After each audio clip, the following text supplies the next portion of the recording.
Grafting Indigenous Ways of Knowing onto Indigenous Ways of Being by Cash Ahenekyu, presented by Carolyn Roberts. So, what's this paper about? Dr. Cash Ahenekyu is a professor at UBC, and he's also a Cree scholar. And within this paper, he's trying to address making what is invisible visible in Indigenous research. And although we need to move forward into Indigenous research, we also need to be aware of the limitations of translating non-Indigenous knowledge into non-Indigenous knowledges. And he wants us to be critically aware of what's missing within the research and within the papers. So he helps us guide us through this conversation with grafting. It's a visual concept to help the conversation move forward of Indigenous knowledges within a non-Indigenous setting. So, let's talk. As Indigenous people, we have this really delicate balancing act of being a part of this modern capitalistic single story idea of what is mainstream, and us trying to fit into the mainstream.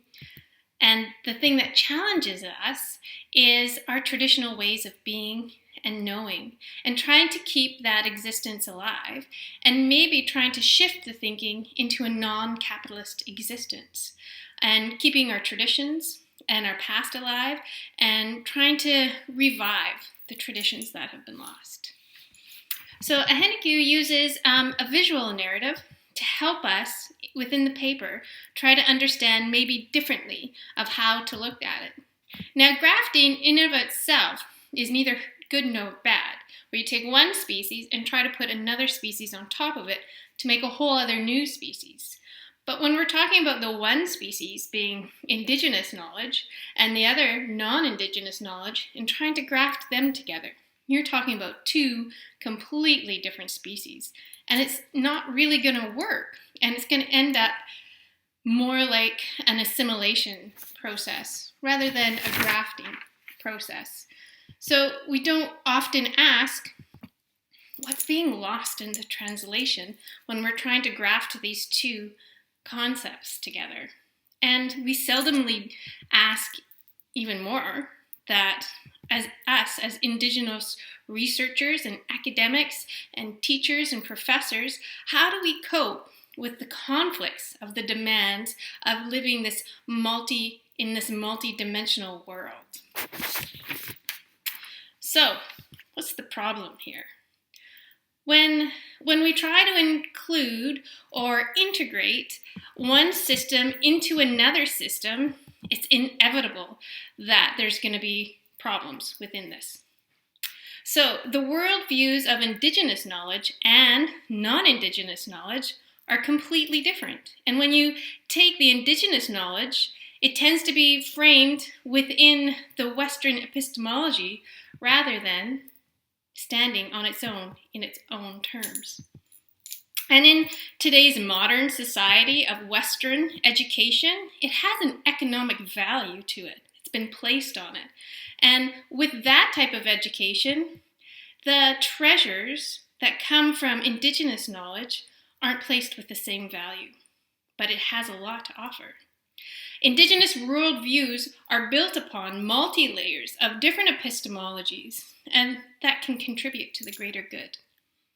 But, as with all knowledges, there's plenty of gifts that come from them, but then there's also limitations to them. Ahenekyu, in his paper, uses his own poetry to help describe the difficulties that Indigenous scholars and researchers and educators have within the education system. So here's a small excerpt from it. And it's called An Academic Indian Job Descriptions, Have to Know. And this is an excerpt. Have to know Western knowledge and education, plus the critique of Western knowledge and education. Have to know Indigenous culture and education, plus the critique and the critique of Indigenous culture and education.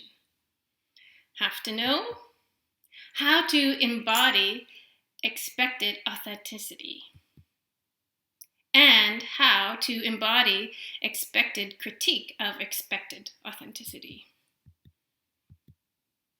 Have to know when and where to use Indigenous literature and style, and when and where to use the Western canon and style. Have to know to build the legitimacy and credibility for Indigenous thought and experience, when to vilify, to romanticize, to essentialize. Have to know when to apologize, to complexify, to compromise, and when and who to be accountable to and why. He wrote this poem as he struggles within the Western system as an Indigenous person. And that's the complexities that he's talking about within his article. So how does he contribute to this discussion? He's using different methods of showing us and explaining to us the difficulties within putting Indigenous knowledge and non-Indigenous knowledge together. And he's questioning and he's pushing the boundaries of what's missing from Indigenous research today as it's being done in our Eurocentric educational spaces, trying to put a square peg into a round hole. And he wants to encourage us to engage in the difficult discussions of the complexities and impossibilities and the limits to thinking.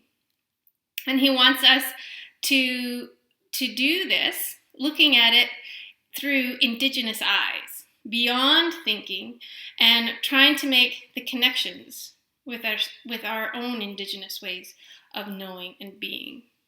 So he's using poetry, he's using metaphors, and he's using visuals in order to communicate his point outside the realm of traditional academic writing. So in order for him to move forward and open up the discussion to more authors, he brings some authors to our attention within his paper. That they bring up these critical points that help address the issues that the researchers are having today. Glenn Cuthred's book, Red Skins, White Masks, states that liberal recognition is a form of assimilation and ultimately requires the elimination of Indigenous people as a distinct people, and the terms of engagement are defined by the economic interests of the settler states. So even though we're trying to take Indigenous knowledge and put it into this Western system, the system is still the Western system. And I'm not sure that Indigenous knowledge fits in with that. And I think that this is something that the book just talks about and describes. He also brings another book to our attention called On Being Included by Sarah Ahmed. This is a really interesting piece where it's the paradox of the majority saying to the minorities, please, we want you to be included. Here's your space to be included. But when they do that, they're also silencing them and giving them their space at the same time. So it's a paradox of, yeah, we want you to join us, but here's your space to join us. This is where you can have your culture and have everything that that you need to do, but you can only have it in this space. And it's okay when we put you here or we put you here, but not maybe together. So there's a bunch of paradox and a bunch of unevenness that's happening, even though they're trying to be inclusive in the process. And the point that Ahenekeu wants to make with these authors is that it's essential to have a broader critical view of the wider institutional context of inclusion and integration of Indigenous knowledge and methodologies. Some people who've done some great research and some great steps forward is I hope I'm saying this right, Kapapa Maori research, but it's done within the university. So they've opened up the spaces to do Indigenous research about the Maori people, and they've made some great steps forward, but all of this research and data collection and papers being written are all in the context of the educational system that's being funded by the government. So there's only so much that they can do in order to push that envelope of what's acceptable and what's not acceptable, because they don't want to rock the boat, right? So, and then Ahenekyu brings forth Kovacs writing. And I think this is a really good visual when we're talking about trying to change something in order to fit it into something else. And Kovacs' metaphor that she uses is what happens? What happens to the root and the ground that provides the stability for the tree and the growth for the tree? What happens when the tree is severed from the root and the ground? So the tree part, if we're putting that into our educational part, but we're leaving all this other stuff out because it doesn't fit. So then what happens to the tree? How does the tree sustain itself? And then what happens to the root and the ground? I love that metaphor, and I love that picture because it's a really good visual to start thinking about it differently. So what? Now what? Then what? Ahenekyu in his paper, he's not asking for a quick fix or maybe necessarily a grand scheme thing of fixing this problem. What he wants us to do as Indigenous researchers and scholars and teachers and educators is he wants us to start having an honest discussion about the problems of inclusion and integration within the educational institutions. He wants us to be able to talk openly and freely without accusatory, without appeasement or excuses within the system. He wants to try to work through these complex issues with your eyes wide open, as well as our minds open. Be open to different ways of knowing. And the magnitude of this task is huge, but the dialogue needs to start, and it needs to be had. So, what can we do?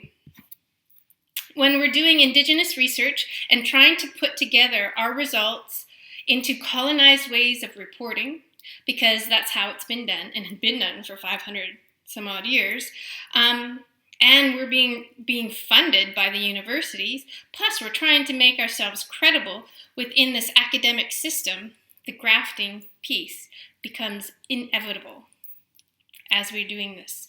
But it's our job as Indigenous researchers and scholars and educators to try to make what is absent present in our work.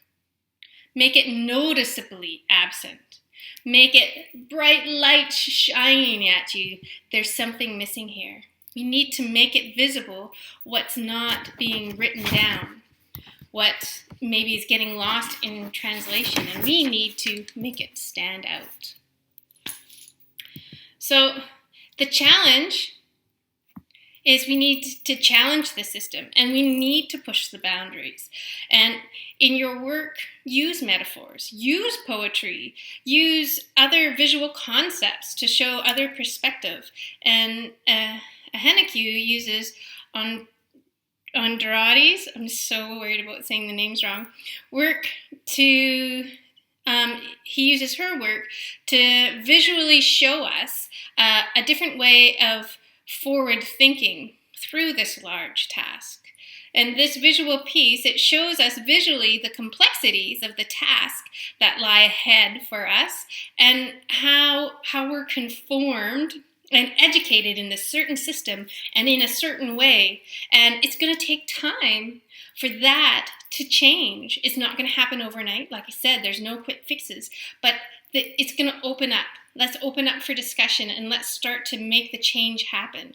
And let's start questioning. Let's start having that conversation. And let's start showing what's missing from the research and what's missing from our articles, and let's make the point visible for people. What I thought would really add to this paper is Patrick Stewart and his thoughts and his challenges and how he challenged the system and how his paper was so beautifully visual and on all of those pieces that were put together. I would have loved in this paper to have more of something like his story, because yes, there's all this literature about the negativity part of it, but then let's start moving the conversation forward, and the people who have actually pushed the boundaries and wanted to change and tried to do something different outside the norm. And I think that his paper and some of his thoughts would have been a really good addition to this paper. So what I did is I took the whole entire article and I put it into Wordle, and these are the words that popped up the most: and education and modern people. And I think that it's pretty cool if you look at it all together. And I put it in an earth globe because I want us to all become one, but all of these words are popping up, right? All of these words, in order for us to be one, all this diversity and knowledge and indigenous knowledge and inclusion and all of that puts in there, all of them together. I thought it was a really cool visual. So some questions that this brings up for me is, as I move forward in this master program and as a more academic writer, how do I make things visible that are missing from the research? How do I push the boundaries just a bit without being called a rebel or a nonconformist? You have to do it this way. Without pushing the boundaries too far, where can I go in order to open up this discussion is something that I would like to question myself, because I'm a very visual person, as you can tell. I like to see things in a different light, and I like to use music and pictures that tell the story as well as telling the story. I think I'm a better speaker than I am a writer. So then how can I use those tools that I have in order to change how we see things and how things are written and the stories that we tell? Another question that comes to mind after reading this, will the change in the writing and the literature and within the education, will that change the system? Will it change the world to be a more inclusive place? If we bring more people to the table in order to educate on a broader scope and a broader scheme of things, will that change the surrounding world around us? How will it change it? I wonder. Will there be less wars? Will there be more wars? Will there just be longer discussions and a longer time for change to happen if we bring more people? I don't know. It's a question I have. And what do we know as educators? What are the benefits for a more inclusive education system? If we start bringing in different cultures and different education from a bunch of different cultures, because in Canada, we are a melting pot, but it depends on where you are, of different people and different cultures, and how many different cultures are we going to be bringing to the table, and who decides which culture we bring to the table and we don't bring to the table. So many questions. But I really enjoyed the article, and I really enjoyed the thought process behind it, and I really like the challenge of let's try to see what we can do different. So, thanks for hanging out with me today.